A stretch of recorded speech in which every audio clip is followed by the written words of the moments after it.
Muy buenas tardes, magistrada, magistrados, secretaria general de acuerdos. Hoy 16 de noviembre,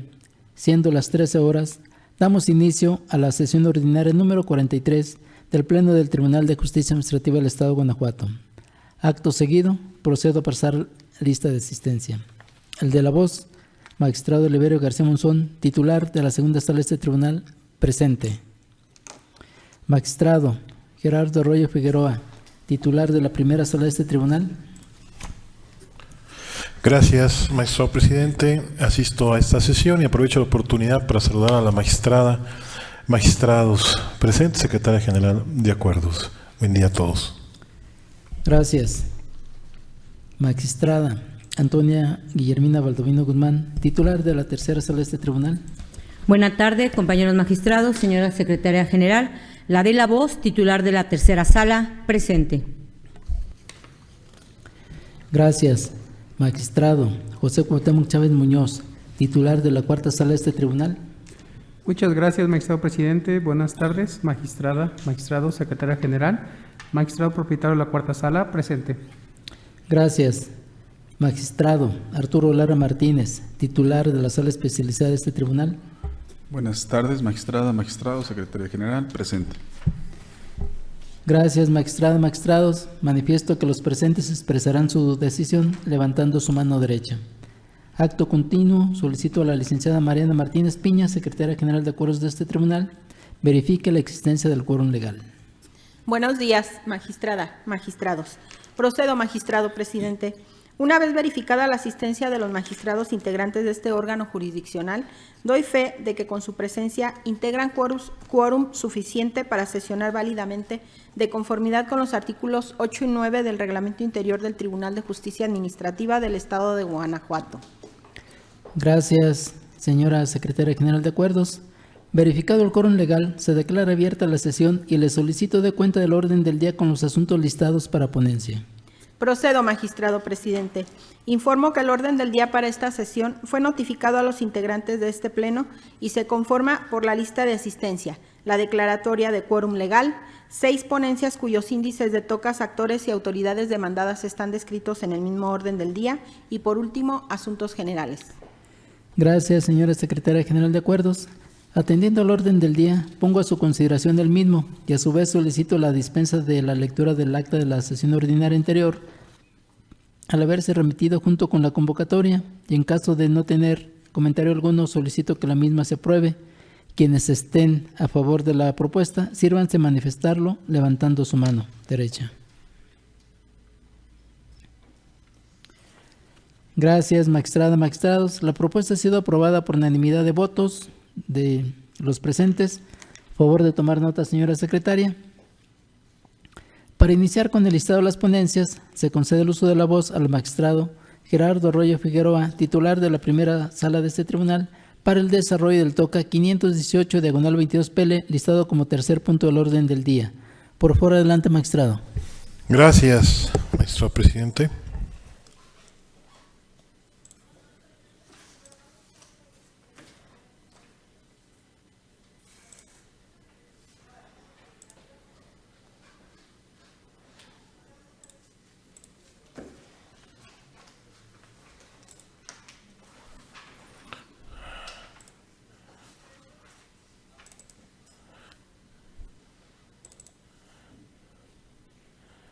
Abordo lo relativo al recurso de reclamación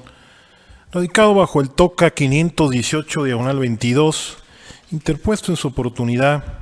por el autorizado del Consejo Directivo del Instituto de Seguridad Social del Estado de Guanajuato, autoridad demandada en el proceso de origen, en contra de la sentencia emitida por el magistrado de la cuarta sala en el proceso administrativo número 3823, diagonal cuarta sala, diagonal 21, juicio en línea, en la cual se decretó la nulidad total del acto impugnado, se reconoció el derecho instado por la parte actora y se condenó correlativamente a la autoridad demandada. Previo al abordaje de los diversos agravios esgrimidos por la autoridad reclamante, me permito contextualizar el asunto con algunos antecedentes más relevantes.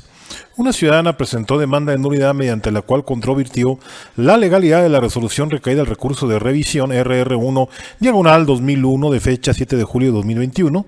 emitida por el Consejo Directivo del Instituto de Seguridad Social del Estado de Guanajuato, por sus siglas ISEC, por medio del cual se confirmó la determinación originalmente recurrida.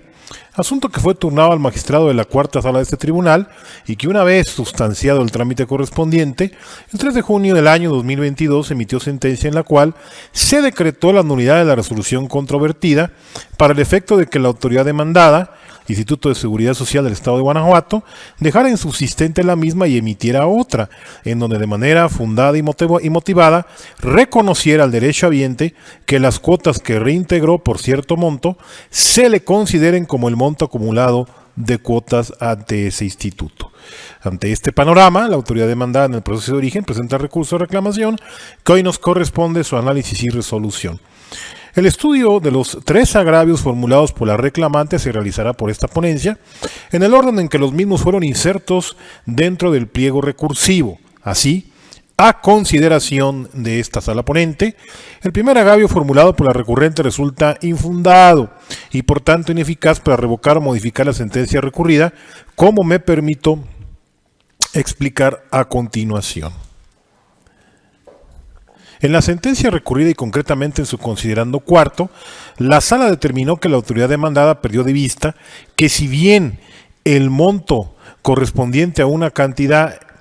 corresponde a la actualización del valor de las cuotas retiradas, se debe considerar que precisamente se previó en la Ley de Seguridad Social del Estado la forma de actualizar el valor de las mismas para que se le respetara su antigüedad generada con anterioridad a su separación. De ahí que el objeto de dicho precepto jurídico en primera instancia es determinar la cantidad actualizada que correspondería reintegrar al asegurado, considerando el monto de las cuotas que retiró, y no, como lo asegura la autoridad demandada, resarcir al Fondo Solidario de Seguridad Social de la pérdida del poder adquisitivo que las cuotas sufrieron por el transcurso del tiempo. Lo anterior es así, puntualizó y reiteró la sala resolutora, dado que la Ley de Seguridad Social del Estado de Guanajuato no prevé el supuesto por el que la autoridad demandada asegura se debe destinar el monto que determinó como actualización al Fondo Solidario de Seguridad Social. Asimismo, el resolutor precisó que no se advierte alguna razón por la cual el particular tenga que resarcir al Fondo Solidario de Seguridad Social de la pérdida del poder adquisitivo que las cuotas sufrieron por el transcurso del tiempo, pues no se le está reconociendo mayor antigüedad de la que a la fecha en que reintegró el monto en cuestión había generado. Así entonces, se estima que la sentencia confutada, contrario a lo que esgrime la parte recurrente, sí cumple con los principios de congruencia externa e interna que rigen a toda determinación jurisdiccional, pues no se advierte por esta ponencia en la misma contradicción lógica o bien exceso respecto a las pretensiones de la parte actora. Se sostiene lo anterior, puesto que en dicha sentencia, si bien se distingue en efecto la cantidad por concepto de cuotas de aquella que deriva de su actualización, no se alude en ninguna de sus partes que el destino de ambos conceptos de ingreso sea diverso, o bien que pueda desvincularse o fragmentarse de las cuotas pagadas su actualización. Igualmente percibida esta por ese instituto. Por el contrario, es clara la sentencia en debate cuando afirma que la Ley de Seguridad Social del Estado de Guanajuato no prevé en ninguno de sus dispositivos que la actualización de las cuotas tenga un destino específico diverso, el cual además impida reconocer la cantidad total efectivamente reintegrada por el derechohabiente. Para acceder, en términos del numeral 106 de la legislación de Seguridad Social del Estado, a la antigüedad que tenía al separarse.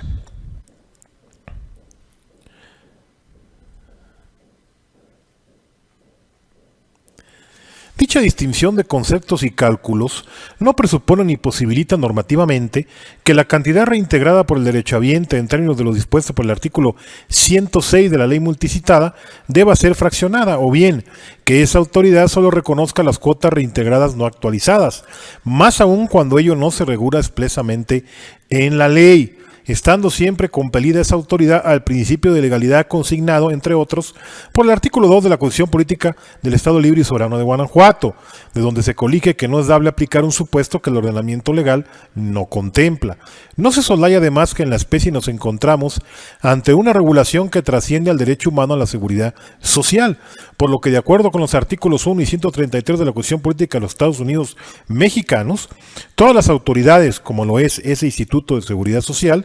en el ámbito de sus competencias, tienen la obligación de promover, respetar, proteger y garantizar los derechos humanos reconocidos en la Constitución y en los tratados internacionales, de conformidad con los principios de universalidad, interdependencia, indivisibilidad y progresividad, adoptando la interpretación más favorable conforme al principio pro persona. En tal contexto, se pone de manifiesto que en la presente causa cobran relevancia los artículos 1 de la Constitución General, que consagra el derecho a la igualdad en relación al derecho humano a la seguridad social, igualmente previsto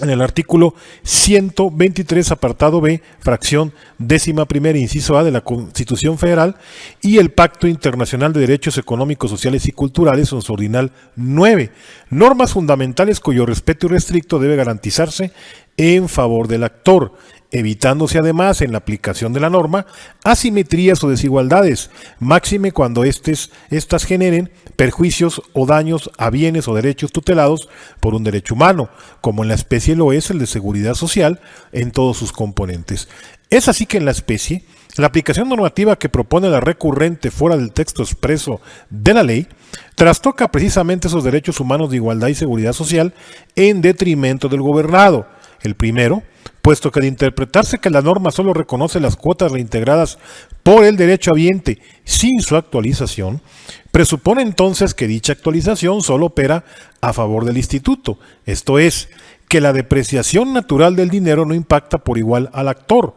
lo que introduciría entonces una aplicación asimétrica o desigualitaria de la norma en su perjuicio, al verse mermada la cantidad íntegra de sus cuotas enteradas, lo que si bien al decir de la recurrente, no afectaría su antigüedad, sí impactaría en su peculio cuando eventualmente pretenda hacer su retiro, o bien acceder a otras prestaciones o beneficios contemplados en la norma que consideran como base o referente al monto acumulado de cuotas reconocido por ese instituto, restringiéndose así indudablemente su derecho humano a la seguridad social. Se advierte asimismo como una disminución en la protección al derecho humano de seguridad social el pretender que para recuperar su antigüedad el derechohabiente reintegre las cuotas retiradas debidamente actualizadas y no obstante ello, solo se reconozcan las mismas sin su actualización igualmente pagada, cuando la norma no previene expresamente este último supuesto, siendo que la autoridad debe promover la mejora gradual del derecho humano, no su regresividad. Tal falta de reconocimiento constituye entonces una regresión al derecho humano a la seguridad social que trastoca el principio de progresividad, puesto que, sin plena justificación normativa, se le restringe al justiciable el derecho para reingresar al régimen de seguridad social con todas sus prerrogativas, al no reconocérsele el monto acumulado de cuotas, actualizadas y sin actualizar, que obran en poder de ese Instituto de Seguridad Social. En cuanto al segundo agravio inserto en el recurso, esta ponencia lo estima igualmente infundado, como se argumenta a continuación. De la lectura sistémica y armónica de los artículos 3, fracción tercera, 101, 106 y 115, fracciones 2 y 5 de la Ley de Seguridad Social del Estado de Guanajuato,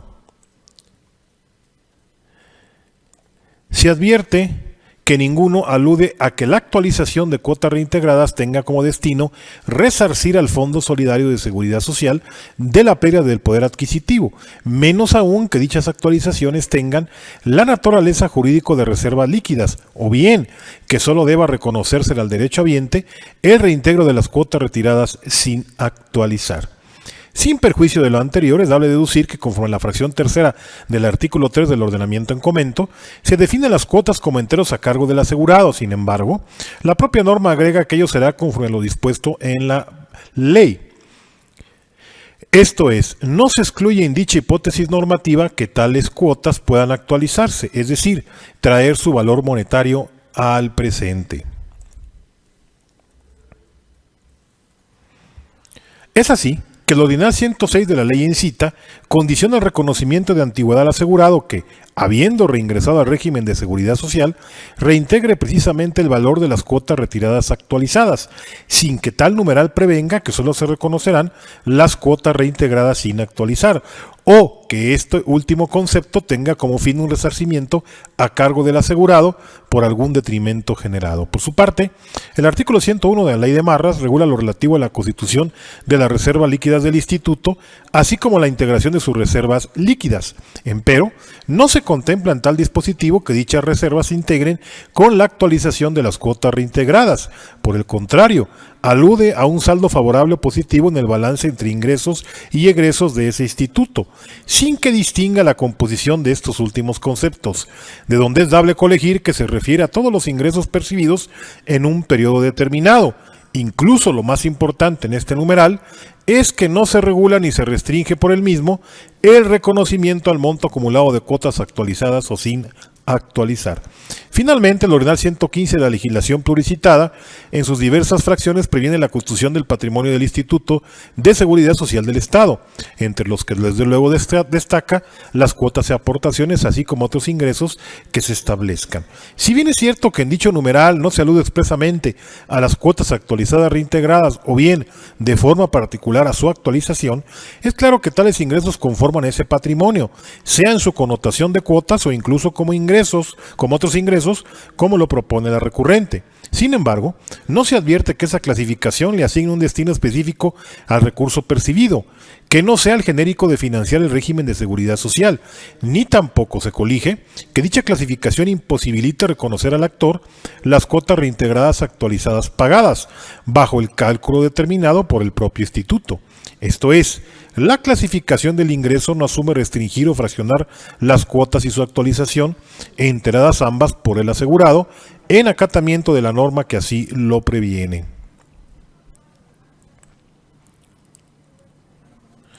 Aunado a ello, no se advierte una lesión a dicho fondo solidario con el derecho reconocido al actor en la sentencia sujeta a debate, pues precisamente las cuotas reintegradas se enteran actualizadas para paliar en su caso la depreciación del monetario por el tiempo transcurrido, aunado a que tales cuotas y su actualización serán detentadas por ese instituto, el cual podrá obtener rendimientos o dividendos de esos recursos económicos. Por otro lado, el agravio tercero se califica por esta ponencia como inoperante, por las consideraciones siguientes. En principio es de clarificarse el recurrente que, contrario a su apreciación, no se advierte por este órgano resolutor la incongruencia externa que pondera en su disenso, pues en la demanda inicial del proceso de origen, concretamente en su apartado de pretensión intentada, la actor alude al reconocimiento del derecho contenido en el artículo 106 de la Ley de Seguridad Social del Estado de Guanajuato, consistente en que las cuotas reintegradas al instituto con motivo de su reincorporación al servicio público deben ser por el monto total de cuotas actualizadas, agregando expresamente que ello es sin perjuicio de las cuotas y aportaciones que han sido enteradas ulteriormente derivadas del vínculo laboral con el sujeto público obligado. Ciertamente dichas cuotas enteradas de forma posterior al reingreso de la asegurada al régimen de seguridad social no tienen relación con la solicitud de reintegro tramitado. No obstante ello, y como ha quedado evidenciado, sí fueron consideradas en la demanda dentro del proceso de origen, por lo que no se comparte que la sentencia recurrida se haya extralimitado o carezca de congruencia externa con lo planteado por la actora en su escrito de demanda. Por otro lado, en la resolución confutada en el proceso de origen, de data 7 de julio de 2021, en su página 5 de 10, la propia autoridad reconoce que a la cantidad reintegrada por el derechohabiente sin actualización deben adicionarse las cuotas enteradas por la actora a partir de su reingreso como asegurada del 1 de enero al 31 de marzo del 2021, periodo incluso diverso al que señala en su recurso esa misma autoridad. Así entonces, no se advierte el agravio o la lesión que esgrime la recurrente le causa la sentencia reclamada, pues no desconoce los enteros efectuados por la justiciable a partir de su reingreso al régimen de seguridad social. Por el contrario, reconoce en diversos cursos oficiales que dichas cuotas deben sumarse al total acumulado del derechohabiente. Esto es, se trata en todo caso de una cantidad adicional a las cuotas reintegradas actualizadas. Por lo tanto, ante lo infundado e inoperante respectivamente de los agravios esgrimidos por la parte recurrente, lo procedente a juicio de esta ponencia, y así se propone a este pleno, es confirmar la sentencia dictada por el magistrado de la cuarta sala de este tribunal. Es tanto, magistrado presidente.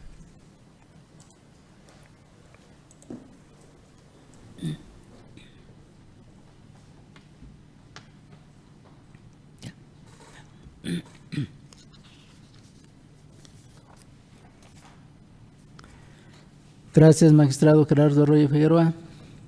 Magistrada, magistrados, ¿tienen alguna observación sobre la ponencia expuesta? No existiendo ninguna intervención, se somete a votación de este honorable pleno la ponencia analizada. Y en caso de estar de acuerdo con su sentido, sírvanse manifestarlo levantando su mano derecha.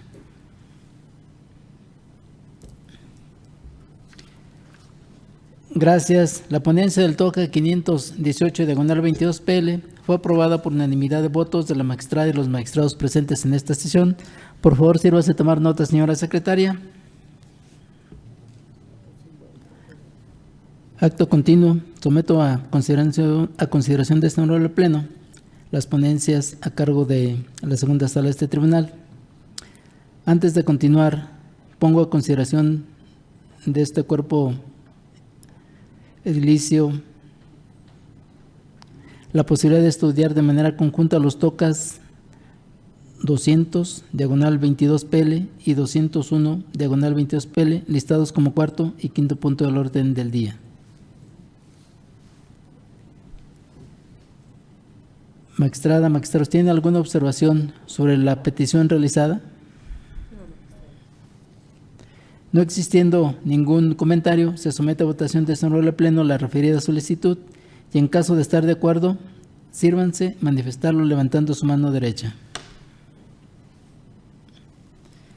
Gracias. La propuesta ha sido aprobada por unanimidad de votos de la magistrada y los magistrados presentes en esta sesión. Por favor, sírvase a tomar nota, señora secretaria.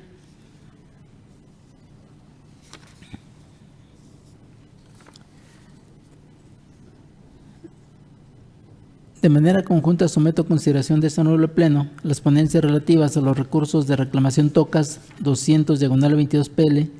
y TOCA 201 diagonal 22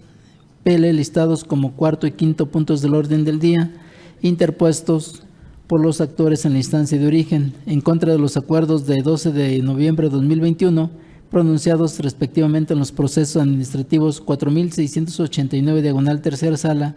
diagonal 21 y 4691 diagonal tercera sala diagonal 21 por la magistrada de la tercera sala de este tribunal, en los que se desecharon las demandas por notoriamente improcedentes. Para mejor comprensión del asunto que nos ocupa, previo al análisis de los conceptos de agravio hechos valer por la parte recurrente en cada recurso, se considera conveniente precisar los siguientes antecedentes. En los procesos administrativos principales, los actores impugnaron la falta de pago de diversos conceptos y cantidades derivadas de las terminaciones de sus nombramientos como directora jurídica y contralor municipal de Dr. Mora, Guanajuato, respectivamente. Segundo, en los acuerdos recurridos se desecharon las demandas por ser de índole laboral. Tercero, inconformes con los citados acuerdos, los actores en la instancia de origen interpusieron los recursos de reclamación que se resuelven en los únicos conceptos de agravio. Los inconformes en esencia señalaron que los acuerdos recurridos son ilegales, ya que la autoridad omitió pagarles las prestaciones que se solicitan, las cuales están previstas en el presupuesto de egresos del municipio. Además, conforme al artículo 4, fracción primera, inciso A, de la Ley Orgánica del Tribunal de Justicia Administrativa del Estado de Guanajuato, este tribunal es competente para resolver las controversias que se plantean, porque los actores al momento de presentar la demanda ya no eran directora jurídica ni contralor municipal, por lo cual se actualizan controversias entre la administración pública municipal y particulares. En seguimiento a las disposiciones de carácter general aplicadas a la prestación a favor de los trabajadores de confianza, al término de la relación laboral del municipio de Dr. Mora, Guanajuato, en relación al artículo 8 de la Ley de Trabajadores de los Servidores Públicos al Servicio del Estado y los municipios de Guanajuato, son infundados estos conceptos de agravio por las siguientes razones jurídicas. En principio es de resaltar que los actores no adjuntaron las negativas ni las peticiones, solo adjuntaron sus nombramientos como directora jurídica y contralor municipal, expedidos por el presidente municipal de Dr. Mora, Guanajuato, el 17 de julio de 2019 y el 13 de noviembre de 2018 respectivamente. Se sigue que en el proceso de origen la parte actora impugnó la falta de pago de remuneraciones y o prestaciones proporcionales por concepto de finalización de su cargo como directora jurídica y contralor municipal de la Administración Pública 2018-2021 del municipio de Dr. Mora, Guanajuato. El pago de nómina del periodo del 1 al 9 de octubre de 2021. El pago de la cantidad prevista en la fracción cuarta del artículo 5 de las disposiciones de carácter general aplicadas a la prestación a favor de los trabajadores de confianza al término de la relación laboral del municipio de Dr. Mora, Guanajuato, en relación al artículo 8 de la Ley de los Trabajadores del Trabajo de los Servidores Públicos al servicio del Estado y los municipios de Guanajuato. El pago de prima de antigüedad en términos del segundo párrafo del artículo 8 de la Ley del Trabajo de los Servidores Públicos al servicio del Estado y los municipios de Guanajuato, en relación con la fracción cuarta del artículo 5 de las disposiciones de carácter general aplicadas a la prestación a favor de los trabajadores de confianza al término de la relación laboral del municipio de Dr. Mora, Guanajuato. El pago de aguinaldo del último periodo laborado, el pago de vacaciones y prima vacacional del último periodo laborado. Ahora bien, estas prestaciones están previstas en los artículos 8, 26, 27, 28 y 41 de la Ley del Trabajo de los Servidores Públicos al servicio del Estado y de los municipios de Guanajuato. En este contexto tenemos que el pago de las prestaciones derivadas de la Ley del Trabajo de los Servidores Públicos al servicio del Estado y los municipios de Guanajuato quedan comprendidas dentro de la materia laboral, dado que es la materia que regula dicha ley. Asimismo, de la actualización del derecho a recibir las citadas prestaciones se desprende la existencia de una relación laboral, ya que si no existiera esta, no se generaría dicho derecho. Así tenemos que existe una relación de carácter laboral, por tal virtud de la omisión en el pago de los conceptos y cantidades derivadas de la terminación de sus nombramientos como Contralor Municipal jurídicamente no tiene el carácter de acto administrativo, sino de naturaleza laboral. Además, cabe enfatizar que si el acto impugnado consiste en la omisión de un pago de los conceptos y cantidades derivadas de la terminación de sus nombramientos como directora jurídica y contralor municipal, entonces la declaración de incompetencia de la sala de origen se ajusta a derecho, ya que, conforme al artículo 123, fracción primera de la Ley del Trabajo de los Servidores Públicos al servicio del Estado y de los municipios, el conocimiento y resolución de dicho acto corresponde al Tribunal de Conciliación y Arbitraje, por ser el órgano competente para ello. Una vez precisado lo anterior, se dejan a salvo los derechos de la parte actora para que los haga valer ante la instancia jurisdiccional competente, esto es, ante el Tribunal de Conciliación y Arbitraje, y así puede obtener una certeza jurídica mediante un fallo congruente y exhaustivo con la pretensión solicitada. En términos de lo dispuesto por el artículo 17 de la Constitución Política de los Estados Unidos Mexicanos, en consecuencia, ante lo infundado de los conceptos de agravio expresados en cada recurso de reclamación, se propone a ese honorable pleno confirmar los acuerdos recurridos, lo anterior con fundamento en el artículo 311, segundo párrafo del Código de Procedimiento de Justicia Administrativa para el Estado y los municipios de Guanajuato. Es cuanto a las ponencias expuestas. Magistrada, magistrados, ¿tienen algún comentario respecto a las ponencias expuestas de manera conjunta? No existiendo ninguna intervención, se somete a votación de manera individual cada una de ellas. Y en primer momento se somete a votación la ponencia del TOCA 200/22 PL. En caso de estar de acuerdo con su sentido, sírvanse manifestarlo levantando su mano derecha. Gracias. En segundo momento, se somete a votación la ponencia del TOCA 201/22 PL. Y en caso de estar de acuerdo con su sentido, sírvanse manifestarlo levantando su mano derecha. Gracias. Las ponencias de los TOCAS 200/22 PL y 201/22 PL han sido aprobadas por unanimidad de votos de la magistrada y los magistrados presentes en esta sesión. Por favor, sírvase tomar nota, señora secretaria. A continuación, cedo el uso de la voz al magistrado José Cuauhtémoc Chávez Muñoz,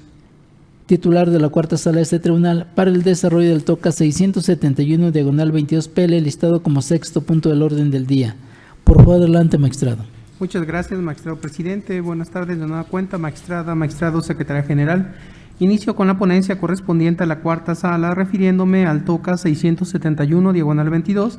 interpuesto por la parte actora en la instancia de origen en contra del acuerdo dictado por la magistrada de la tercera sala dentro del proceso 4057/22, en el cual se determinó negar la suspensión solicitada. Les comparto algunos antecedentes procesales en el presente resumen. La parte actora del proceso de origen promovió proceso contencioso administrativo, el juicio en nulidad, señalando como actos controvertidos la orden de visita emitida por el secretario de Gobierno, el procedimiento administrativo de visita desarrollado por los inspectores de notarías adscritos a la Dirección General de Registros Públicos de la Propiedad y Notarías de la Secretaría aludida, la substanciación del procedimiento administrativo de responsabilidad notarial, la resolución definitiva, la ejecución material de la resolución emitida y las notificaciones practicadas en todos los actos anteriores. Mediante el escrito inicial de demanda, la actora solicitó la suspensión y, por su parte, la sala, en el acuerdo que se revisa, negó la suspensión. Inconforme con el acuerdo emitido, la parte actora en la instancia de origen interpuso el recurso de reclamación que ahora se resuelve. Así tenemos que los motivos de disenso expuestos por la recurrente, a juicio de esta ponencia, resultan ineficaces para modificar o revocar el acuerdo recurrido. Los argumentos expresados por la recurrente, contenidos en los agravios hechos valer, los cuales fueron transcritos en este fallo, resultan ineficaces, ya que, aun y cuando es cierto que el arábigo 275 del Código de la Materia establece que la suspensión podrá concederse con efectos restitutorios únicamente cuando a juicio del juzgador sea necesario otorgarle estos efectos con el objeto de conservar la materia del litigio o impedir perjuicios irreparables al propio particular. No menos verdad es que debe atenderse a que no se otorgará la suspensión si causa perjuicio evidente al interés social, a fin de constatar si es o no susceptible de suspenderse el acto, y en todo caso, tal examen debe realizarse sin prejuzgar sobre la legalidad o ilegalidad de los actos reclamados, que solo puede determinarse en la sentencia que resuelva el proceso, con base en el procedimiento más amplio y con mayor información, teniendo en cuenta que la determinación tomada en relación con la suspensión no debe influir en la sentencia de fondo, toda vez que tiene el carácter de provisional y se funde en hipótesis y no en la certeza de la existencia del derecho. En ese contexto es que en el caso, la ineficacia de los planteamientos hechos valer obedece a que sobre el particular existe jurisprudencia temática de la Corte, la cual, contrario a lo que sostiene la parte recurrente, sí resulta aplicable por analogía, por lo cual, tal y como lo dijo la sala de origen en la especie, no procede conceder la suspensión provisional contra los actos tendentes a cancelar el fiat, pues de otorgarse se afectarían disposiciones de orden público e interés social. La referida jurisprudencia 144 del 2002, emitida por la segunda sala de la Corte, de rubro siguiente, notario público, no procede conceder la suspensión provisional contra actos tendentes a cancelar el fiat, pues de otorgarse se afectarían disposiciones de orden público e interés social. La legislación del Estado de Jalisco, en ese orden de ideas, se considera correcta la decisión recurrida en la cual se negó a la parte actora la suspensión de los actos impugnados, ya que en concordancia con lo establecido por la segunda sala de la Corte, la función notarial es de orden público. Por ello, la suspensión de los actos que tienden a cancelar un fiat notarial por cualquier motivo implica una afectación al interés social y contraviene a disposiciones de orden público, por lo que es improcedente su otorgamiento en los términos en que fue solicitada, esto es, para el efecto de que no se le cancele su fiat notarial, no se le impida el ejercicio de la función notarial, no se le secuestre el sello notarial ni los folios utilizables para los instrumentos notariales. En efecto, ciertamente en la contradicción de tesis 106 del 2002, en la que participaron los tribunales colegiado primero y segundo en materia administrativa del tercer circuito que dio origen a la referida jurisprudencia, la segunda sala de la Corte, se ha pronunciado en múltiples ocasiones respecto a la naturaleza del orden público que reviste la función notarial y a efecto de ilustración transcribió la tesis del rubro notarios públicos, revocación de la patente de ley del notariado del Estado de Nuevo León, notarios públicos, notarios en el distrito y territorios federales y notarios y procedimientos administrativos para la suspensión o cese de los. por lo que si en el caso se advierte que la parte actora solicitó la suspensión con efectos restitutorios para efecto de que se le permita continuar con la función ya aludida y consecuentemente desarrolla el ejercicio de la función notarial, la sala de origen estuvo en lo correcto al negar la suspensión porque se afectan disposiciones de orden público y de interés social. De ahí que, contrariamente a lo afirmado por el recurrente, la referida jurisprudencia 144 del 2002, que invocó la sala de origen en el auto recurrido, resulta aplicable al caso, dado que, si bien en los criterios correspondientes en la contradicción de tesis, el acto reclamado fue la cancelación del fiat y la aplicación de los artículos del notariado de la ley del Estado de Jalisco, relativos al procedimiento de dicha cancelación. Lo cierto es que la segunda sala de la Corte estableció un criterio genérico en cuanto a que, en contra de actos que tiendan a la cancelación del fiat de un notario público, por cualquier motivo, se haya o no cancelado, trae consigo una afectación a disposiciones de orden público e interés social, lo cual en el caso también acontece, de ahí que inclusive resulta innecesario que la sala estableciera qué disposiciones de orden público se afectan ni de qué manera, pues dicha jurisprudencia es de observancia obligatoria en términos del artículo 217 de la Ley de Amparo. Por lo que la citada jurisprudencia sí puede aplicarse por analogía o por identidad de razón, cuando el tema abordado sea el mismo, o hay identidad de circunstancias entre ambos temas, de ahí que resulta pegado a derecho que la magistrada negará la suspensión fundamentando su determinación en el aludido criterio. Por otro lado, no pasa desapercibido los argumentos de la parte recurrente en relación con su afectación al derecho al trabajo y con el derecho al mínimo vital, empero tales aspectos, en su caso, son materia del fondo del asunto, además de que la jurisprudencia transcrita es de observancia obligatoria para este tribunal. De conformidad con lo previsto por el artículo 217 de la Ley de Amparo reglamentaria de los artículos 103 y 107 de la Constitución Federal, por lo que es inconcluso que la ACUO se encontraba obligada a aplicar la citada jurisprudencia, no se soslaya pues a tribunal en pleno. El argumento de la recurrente respecto del cual indica que se debe conceder la suspensión, pues los actos controvertidos, alega la recurrente, le causan daño y perjuicio como su derecho a no ser difamado, pago o proveedores de insumos diversos, demandas de responsabilidad civil que ha sufrido y un daño moral por ser señalado en el ámbito jurídico como una persona deshonesta. Sin embargo, los anteriores argumentos resultan ineficaces, pues la figura de suspensión no es idónea para reparar tales daños, como lo es, por ejemplo, el daño moral. Esto es, si la intención de la parte actora es reclamar los daños y perjuicios que indica sufrió por una probable actividad lesiva de la autoridad, se dejan a salvo sus derechos para controvertir mediante el procedimiento idóneo para ello. De igual manera, también resulta ineficaz el agravio de la parte recurrente consistente en que la sala se encontraba conminada a conceder la suspensión provisional, tal y como lo establece el artículo 274 del Código de la Materia, que establece que cuando se presuma la afectación al orden público o al interés social, el juzgador podrá solicitar a la autoridad emisora del acto o resolución impugnado un informe, y en tal caso podrá conceder la suspensión provisional, y en tanto decide si se afecta al orden público o al interés social. Asimismo, el segundo párrafo de tal numeral prevé que el juzgador que haya concedido la suspensión provisional podrá dejarla sin efectos, cuando se compruebe que con la misma se cause perjuicio al orden público o al interés social, así como en los casos de contragarantías otorgadas por el tercero. En ese contexto, cuando se solicita la suspensión y el juzgador o magistrado suponga o considere por los elementos probatorios con los que cuenta o por el acto controvertido en sí mismo que la litis se relaciona con el orden, la seguridad o con todas aquellas actividades que benefician a la sociedad, advirtiendo una posible o probable afectación de estas actividades, es decir, que presuma la afectación al orden público, entonces en este caso se podrá otorgar la suspensión provisional del acto impugnado, para el efecto de mantener las cosas en el estado en que se encuentran, para que en el término de 3 días se rinda un informe. Es importante destacar que, si bien es cierto de lo anterior, se puede arribar a la conclusión de que la mera presunción no implica la denegación de la suspensión solicitada, pues es posible conceder la medida cautelar de manera provisional. No menos verdad es que del numeral en comento tampoco se desprende que sea un imperativo que se deba otorgar esa provisional medida cautelar, esto es, el vocablo podrá implica la posibilidad de que se conceda esa medida provisoria. Sin embargo, el órgano jurisdiccional puede simplemente no otorgar la suspensión provisional. Empero, al margen de que la sala estuviera en lo correcto o no al requerir un informe para estudiar la suspensión solicitada, lo cierto es, se reitera contrariamente a lo afirmado por el recurrente la referida jurisprudencia que invocó la magistrada. En el auto recurrido resulta aplicable al caso, dado que, si bien en los criterios contendientes en la condición de tesis, el acto reclamado fue la cancelación del fiat y la aplicación de los artículos del notariado del Estado ya aludido,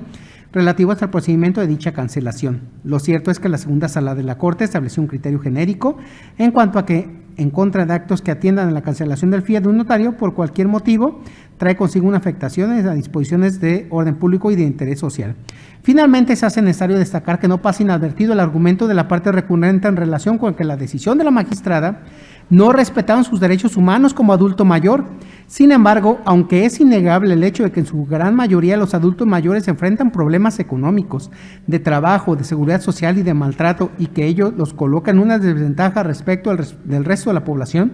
lo cual ha llevado a considerar que los adultos mayores son vulnerables porque en un alto porcentaje son sujetos de desempleo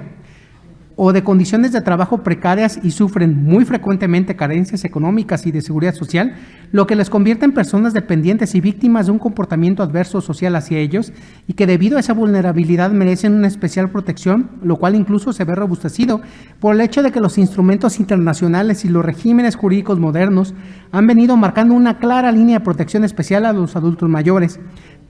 con el objeto de procurarles mejores condiciones en el entramado social. Lo anterior no conduce a considerar que por el simple hecho de ser un adulto mayor debe concederse la suspensión solicitada, pues no todos los adultos mayores son vulnerables y la vulnerabilidad a que puede enfrentarse, en especial desde el ámbito social, puede ser muy variada. De ahí que no basta con alegar que se es un adulto mayor para que le sea concedida la suspensión solicitada, además de que en la especie, como se ha reiterado, la sala solamente se concretó a aplicar un criterio de carácter obligatorio emitido por el máximo tribunal del país. Por ende, en condiciones de vulnerabilidad no constituye una justificación válida para dejar de observar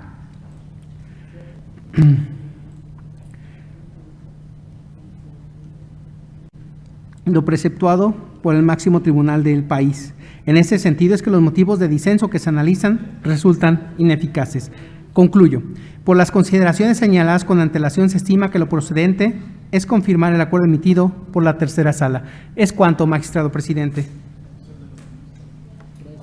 Gracias, magistrado José Cuauhtémoc Chávez Muñoz. Magistrada, magistrados, ¿tienen alguna observación sobre la ponencia expuesta?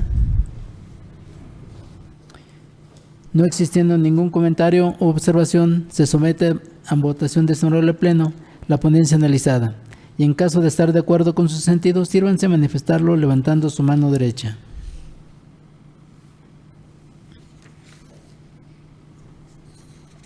Gracias. La ponencia del TOCA 671, diagonal 22 PL, fue aprobada por unanimidad de votos de la magistrada y los magistrados presentes en esta sesión. Por favor, sírvase a tomar nota, señora secretaria. A continuación, cedo el uso de la voz a la magistrada Antonia Guillermina Baldovino Guzmán, titular de la tercera sala de este tribunal, para el desarrollo del TOCA del recurso de apelación SEAG 48, diagonal 22 PL, listado como séptimo punto del orden del día. Por favor, adelante, magistrada. Gracias, magistrado presidente. Reitero mis saludos a mis compañeros magistrados y a la señora secretaria general. Esta tercera sala inicia con el proyecto de resolución del recurso de apelación TOCA 48, diagonal 22, interpuesto por el director de Asesoría e Investigaciones de la Contraloría Municipal de León en contra de la resolución de 31 de mayo de 2022, dictada por el magistrado de la Sala Especializada dentro del procedimiento de responsabilidad administrativa 15, diagonal 2022. En dicha resolución se determinó la inexistencia de responsabilidad administrativa por parte de la persona sujeta a procedimiento respecto a la conducta que se le imputó, la cual consistió en que supuestamente los días 29 y 31 de mayo de 2017 bonificó ciertas cantidades en dos cuentas diversas sin contar con las atribuciones para ello, lo que originó un perjuicio al servicio público.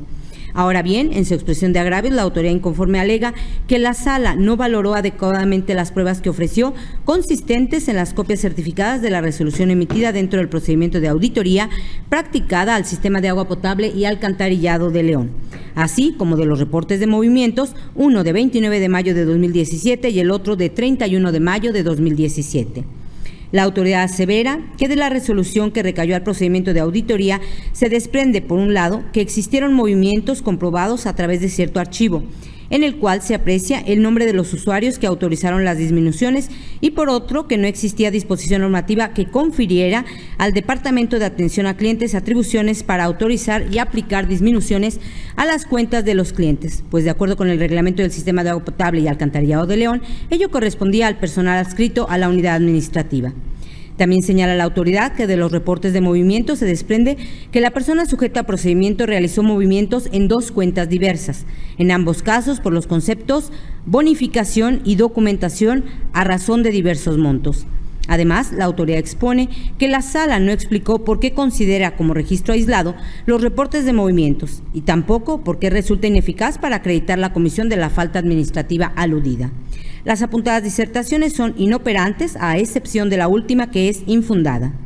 En el considerando cuarto de la resolución recurrida, la sala indicó que de la resolución del procedimiento de auditoría no se desprendía de manera expresa que los días 29 y 31 de mayo de 2017, la persona sujeta a procedimiento hubiera bonificado las cantidades indicadas en el informe de presunta responsabilidad administrativa. Ello lo estimó así porque no existía ninguna referencia expresa a esas fechas, movimientos, conceptos, cantidades y en general ningún dato que vinculara a la presunta responsable.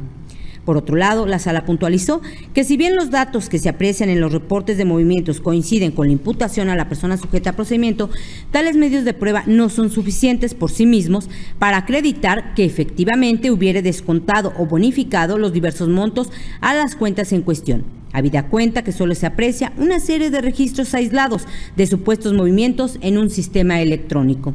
Además, la sala explicó que el Pleno de la Suprema Corte determinó que uno de los principios rectores del derecho, que debe ser aplicable en todos los procedimientos de cuyo resultado pudiera derivar alguna pena o sanción como producto de la facultad punitiva del Estado, es el de presunción de inocencia como derecho fundamental de toda persona, el cual es aplicable al derecho disciplinario debido a su naturaleza gravosa por la calidad de inocente de la persona que debe reconocérsele en todo procedimiento de cuyo resultado pudiera surgir una pena o sanción, cuya consecuencia procesal, entre otras, es desplazar la carga de la prueba a la autoridad. En esos términos, la sala indicó que las autoridades que sean competentes para aplicar la Ley de Responsabilidades Administrativas deben utilizar un método al valorar los elementos de convicción para verificar que por sus características reúnen las condiciones necesarias a fin de considerarlos pruebas de cargo válidas, que arrojen elementos suficientes para desvanecer la presunción de inocencia, así como cerciorarse de que estén desvirtuadas las hipótesis de inocencia y al mismo tiempo descartar la existencia de contraindicios que den lugar a una duda razonable sobre la realización de la conducta. La sala afirmó que una sanción tiene lugar cuando hay suficiencia probatoria, porque los hechos de la acusación están probados y se ajustan a la descripción normativa de la falta, y en cambio no existen los hechos probados por la defensa que hagan dudar razonablemente de la acusación. Añadió que en congruencia con lo anterior, la Ley de Responsabilidades Administrativas para el Estado y en la Ley General de Responsabilidades Administrativas, en sus respectivos artículos 135, establecen que a toda persona señalada como responsable de una falta administrativa le asiste el principio de presunción de inocencia. En torno al caso concreto, la sala indicó que las únicas pruebas que tienen relación con la acusación de la autoridad investigadora son los reportes de movimientos de 29 y 31 de mayo de 2017 respectivamente, ya que la resolución final del procedimiento de auditoría solo sirvió a la autoridad para iniciar la investigación de ciertos hechos aparentemente susceptibles de responsabilidades administrativas, pero no resulta eficaz para aprobar la acusación en el presente procedimiento al no contener ningún dato que tenga relación con la presunta responsable. Acotó la sala que si bien en los reportes de movimientos mencionados constan una serie de datos que coinciden con la acusación, dichos elementos probatorios no resultan suficientes para superar la presunción de inocencia que le asiste a la presunta responsable, pues no reflejan mayor dato que registros aislados en un sistema electrónico, lo cual únicamente tiene un valor indiciario. Explicó que para acreditar la falta administrativa correspondía a la autoridad investigadora aportar diversos elementos probatorios directos que, sumados a la prueba indiciaria previamente valorada, constituyeran una prueba de cargo suficiente para superar el estándar probatorio exigido en un procedimiento de responsabilidad administrativa. La sala añadió que para que una falta administrativa se acredite con una prueba única, esta debe ser directa e idónea. Es decir, que se refiera directamente a los hechos controvertidos y que, atendiendo a su naturaleza y desahogo, no permite el surgimiento de dudas en torno a la comisión de tales hechos. así como que aún aportando diversos elementos probatorios, la convicción no pueda ser mayor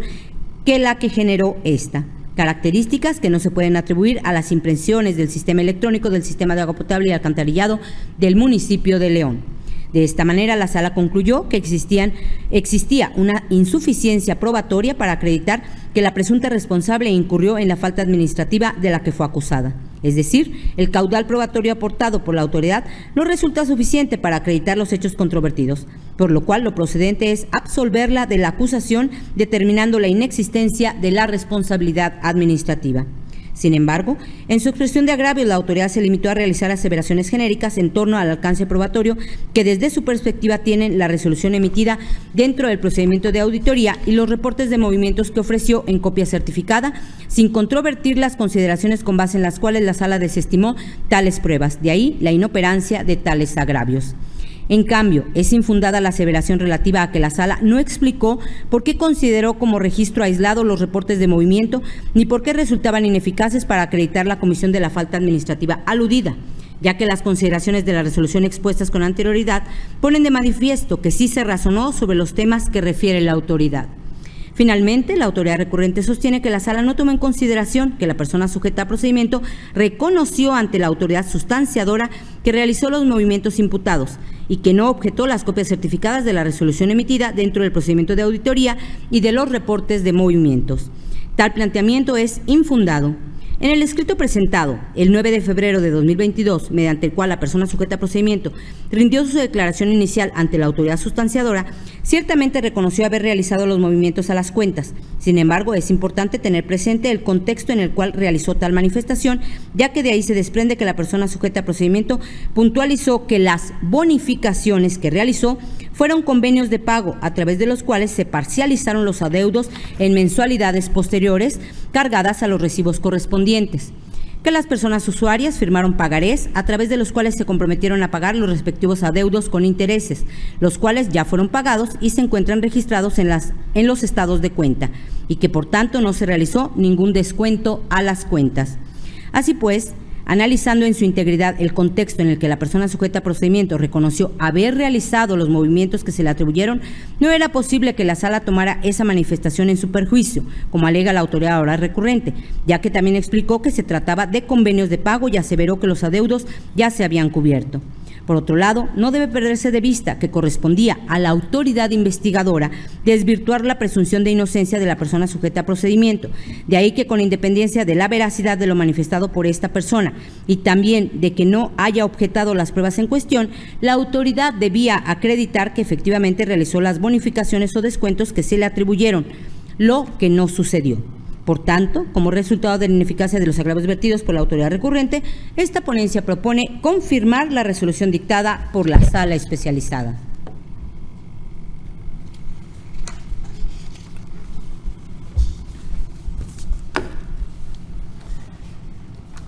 Gracias, magistrada Antonia Guillermina Baldomino Guzmán. Magistrada, magistrados, ¿tiene alguna observación respecto de esta ponencia? No existiendo ninguna intervención, se somete a votación de este honorable pleno la ponencia analizada. Y en caso de estar de acuerdo con sus sentidos, sírvanse a manifestarlo levantando su mano derecha. Gracias. La ponencia del recurso de apelación SEAG 48/22PL fue aprobada por unanimidad de votos de la magistrada y los magistrados presentes en esta sesión. Favor de tomar nota, señora secretaria. Para finalizar con el listado de las ponencias, cedo el uso de la voz a la magistrada Antonia Guillermina Baldomino Guzmán, titular de la tercera sala de este tribunal, para el desarrollo del recurso de apelación SEAG 52/22PL, listado como octavo punto del orden del día. Por favor, adelante, magistrada. Gracias. Finalizo mi intervención sometiendo a consideración de este Pleno el proyecto de resolución de recurso de apelación toca 52/22, interpuesto por la directora de investigación B, adscrita a la Dirección General de Asuntos Jurídicos de la Secretaría de la Transparencia y Rendición de Cuentas del Estado, en contra de la resolución dictada por el magistrado de la Sala Especializada dentro del procedimiento de responsabilidad administrativa 23/2020. En dicha resolución se determinó la inexistencia de responsabilidad administrativa por parte de la persona sujeta a procedimiento respecto a la falta grave de peculado por la conducta que consistió en haber hecho uso indebido del vehículo oficial que tenía asignado, ya que el 18 de enero de 2020, aproximadamente a las 0:55, personal de la Dirección de Tránsito, Movilidad y Transporte Municipal de Guanajuato la detuvo cuando conducía dicho vehículo y le practicó un examen de alcoholemia, el cual arrojó un resultado mayor al permitido, por lo que el vehículo fue retenido y enviado a una pensión sin que en ese momento contara con algún oficio de comisión, y el uso del vehículo tampoco estaba autorizado como parte de sus funciones. Ahora bien, en su expresión de agravio, la autoridad inconforme sostiene que aportó los elementos necesarios para acreditar la falta administrativa imputada a la persona sujeta a procedimiento, pero que la sala no los analizó adecuadamente. Refiere que con independencia de los vicios que tuviera la boleta de infracción, donde se determinó que la persona sujeta a procedimiento incurrió en una infracción a la normativa municipal en materia de tránsito el 18 de enero de 2020 a las 0:55 por conducir en estado de ebriedad a bordo del vehículo oficial, y a pesar de haberse decretado la nulidad total de dicha boleta en cierto proceso administrativo, lo cierto es que la conducta reprochada sí se realizó, y además configuró el supuesto normativo previsto en el artículo 53 de la Ley de Responsabilidades Administrativas para el Estado, ya que subsiste el hecho de que no tenía oficio de comisión para usar el vehículo en la fecha y hora mencionadas, sino que para el día anterior y respecto a un evento concreto. Añade que tanto la boleta de infracción como las otras pruebas que ofreció demuestran que el 18 de enero de 2020, a las 0:55, la persona sujeta a procedimiento usó indebidamente el vehículo oficial, ya que no contaba con algún oficio de comisión. Tal argumento es infundado. Como ya se mencionó, la conducta que la autoridad investigadora reprochó a la persona sujeta a procedimiento consistió en haber hecho uso indebido del vehículo oficial que tenía asignado, ya que el 18 de enero de 2020, aproximadamente a las 0:55, personal de la Dirección de Tránsito, Movilidad y Transporte Municipal de Guanajuato la detuvo cuando conducía dicho vehículo y le practicó un examen de alcoholemia, el cual arrojó un resultado mayor al permitido, por lo que el vehículo fue retenido y enviado a una pensión sin que en ese momento contara con algún oficio de comisión, y añadió que el uso del vehículo tampoco estaba autorizado como parte de sus funciones. De lo anterior se sigue que la autoridad investigadora sostuvo que el uso indebido radicaba en que el examen de alcoholemia arrojó un resultado mayor al permitido. Al momento de la detención no contaba con algún oficio o comisión y no tenía autorizado el uso del vehículo como parte de sus funciones. Así pues, para determinar la responsabilidad administrativa de la persona sujeta a procedimiento, en atención a los términos en que la autoridad investigadora realizó la acusación, se debía acreditar plenamente cada uno de los hechos mencionados, de manera que al haber incluido como parte de la imputación el hecho de que el examen de alcoholemia practicado a la persona sujeta a procedimiento arrojó un resultado mayor al permitido, debía acreditarse plenamente tal aseveración, máxime porque tal circunstancia fue una de las razones por las cuales la autoridad investigadora aseveró que el uso del vehículo fue indebido.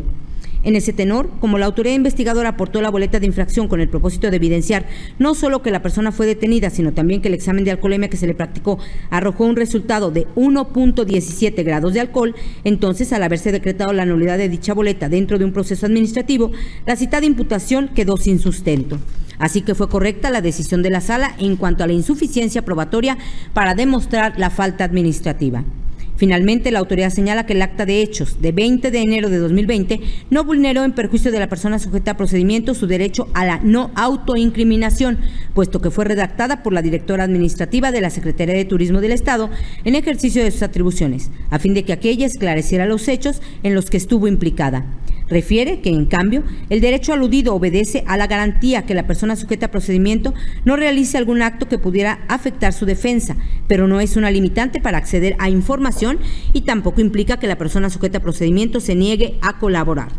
Tal planteamiento es infundado. El derecho fundamental de no autoincriminación consiste en la facultad de las personas a declarar en presencia de su defensora o defensor, o abstenerse de hacerlo cuando las autoridades competentes inquieran sobre su participación en hechos presuntamente delictivos, o bien a no verse compelidas por cualquier otra autoridad para rendir una declaración verbal o escrita que la pudiera incriminar en hechos de esa naturaleza, dado que de ser así, ésta no tendría valor probatorio alguno. Desde esta perspectiva, para sustentar una imputación de responsabilidad administrativa en una prueba que contenga declaraciones incriminatorias de la persona a la que se pretenda sujetar a procedimiento, es necesario que durante el desahogo de la diligencia respectiva se garantice su derecho humano a la no autoincriminación, haciéndole saber que tiene derecho a declarar en presencia de su defensora o defensor, o abstenerse de realizar alguna manifestación que la pudiera incriminar sobre su participación en hechos que podrían resultar ilícitos, y también indicándole que lo que manifieste puede dar lugar a una responsabilidad administrativa.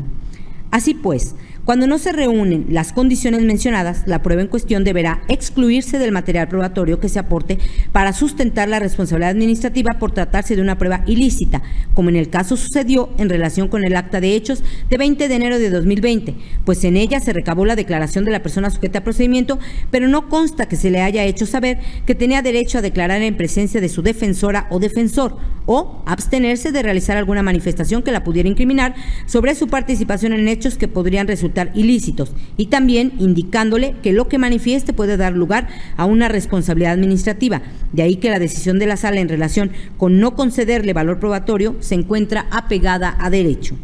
Por tanto, como resultado de la ineficacia de los agravios vertidos por la autoridad recurrente, esta ponencia propone confirmar la resolución dictada por la Sala especializada. Gracias, magistrada Antonia Guillermina Baldovino Guzmán. Magistrada, magistrados, ¿tiene alguna observación sobre la ponencia expuesta? No existiendo ninguna intervención, se somete a votación de este honorable pleno la ponencia analizada. Y en caso de estar de acuerdo con su sentido, sírvanse manifestarlo levantando su mano derecha. Gracias. La ponencia del recurso de apelación SEAG 52/22PL fue aprobada por unanimidad de votos de la magistrada y los magistrados presentes en esta sesión. Por favor, tomar nota, señora secretaria. A continuación, señora secretaria, le solicito dé cuenta de los asuntos generales.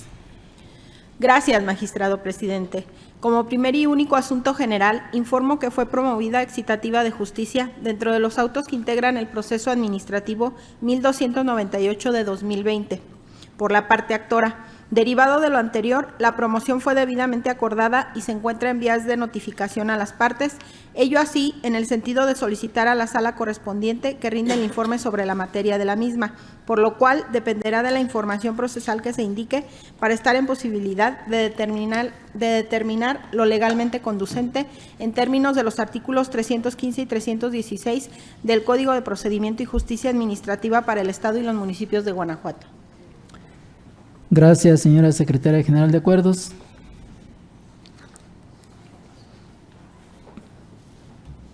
Magistrada, magistrados, ¿tienen algún comentario sobre el asunto relativo a este punto? No habiendo comentario alguno, esta presidencia acordará lo conducente y posteriormente se dará cuenta al pleno de ello.